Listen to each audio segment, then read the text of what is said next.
Once, an unemployed young man came for an interview to the Microsoft company.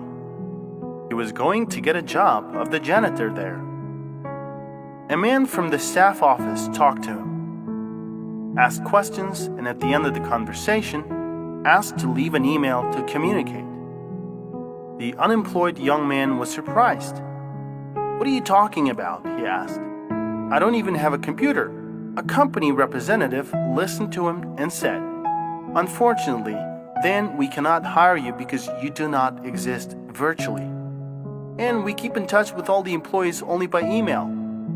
The young man was upset and left the office. He had no idea what to do next. Seeing that, only 100 rubles remained in his pocket.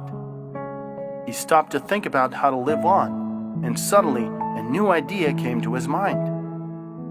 The young man went to the market immediately and bought ripe apples for the last 100 rubles.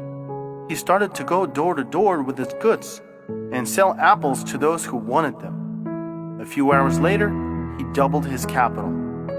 The young man was very encouraged by this fact. He went to the market again, bought apples and spent all his money on them. That day, the young man earned 1,000 rubles. He realized that it was quite possible to live with such income.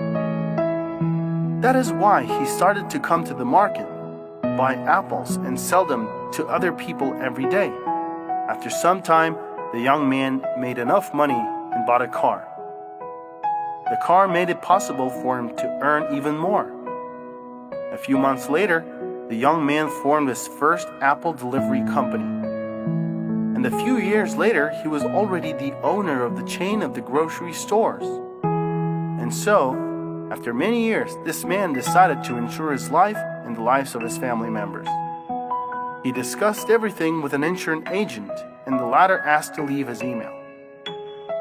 "I don't have an email," the businessman replied, "and I don't even have a computer." The insurance agent was surprised. "You're kidding, right? You're so rich, you have a huge business, and no email? Just think about what heights you would reach and what you would become if you had one." The businessman thought for a second and then grinned. "Yes, I know who I would become. I would become a janitor at Microsoft company." Sometimes the things that we consider necessary for success appear to be just a stereotype.